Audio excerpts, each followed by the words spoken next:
Today, Mahindra dominates the Indian SUV market, commanding a multi-billion-dollar valuation and fierce brand loyalty.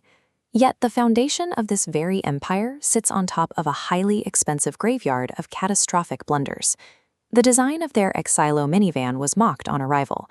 Their early electric venture, the Riva, flopped long before the market was ready, and their acquisition of South Korea's Sanyong ended in a billion-dollar bankruptcy.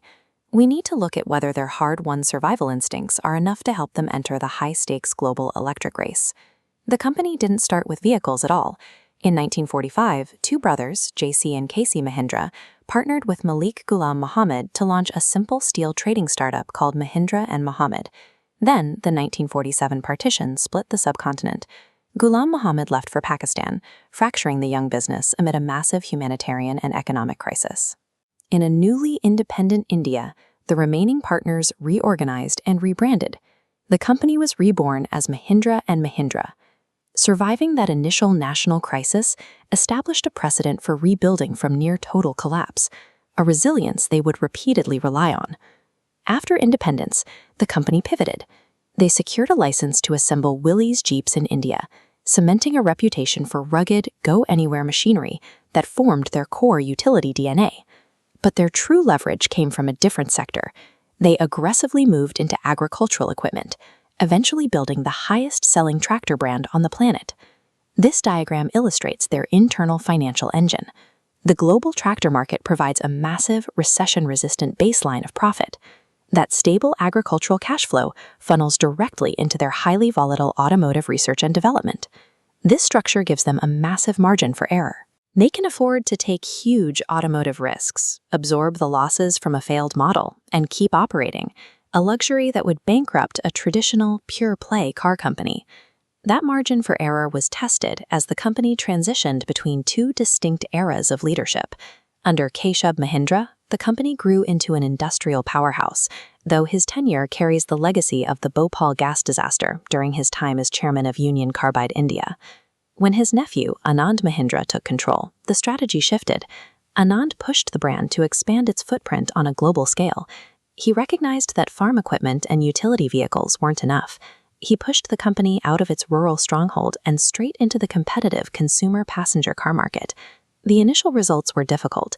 When they launched the Logan in a joint venture, consumers largely rejected it as a cheap commercial taxi, damaging the brand's reputation. They tried to correct course with the Xylo, but its design led to another market rejection. Look at the financial trajectory of these missteps. They bought Riva years before the infrastructure for electric cars existed, bleeding capital. Then they acquired South Korea's Sanyong, a move that culminated in a massive bankruptcy. Yet, because the tractor business remained profitable, they didn't retreat. They treated these expensive failures as raw data for their next evolution. To solve their chronic design problem, Mahindra executed a strategic acquisition. They bought Pininfarina, the Italian design house responsible for some of history's most iconic sports cars. They took that high-end design language and grafted it directly onto their rugged utility platforms. The fusion worked. They rolled out the Scorpio-N, the new Thar, and the XUV 700, all of which became blockbusters with years-long waiting lists. They stopped trying to build cheap passenger cars.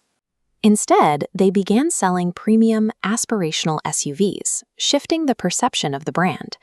The company has shed its rural image, but the industry is shifting toward battery platforms, forcing Mahindra into a direct EV competition with Tata Motors and global players like BYD.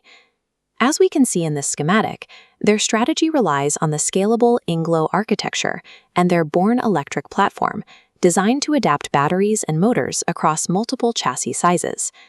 They are attempting to bypass costly early development mistakes by mining data directly from their Formula E racing teams and implementing AI-driven manufacturing lines.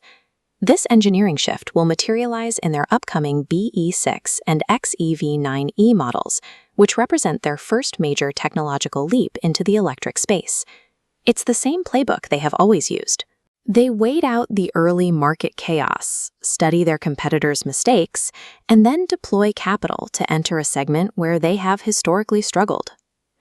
Mahindra's history demonstrates that corporate longevity does not require a perfect track record.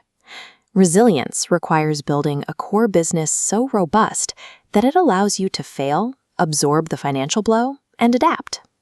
Armed with their utility heritage and a new electric platform, the question is whether Mahindra can now transcend the Indian market to become a global mobility brand.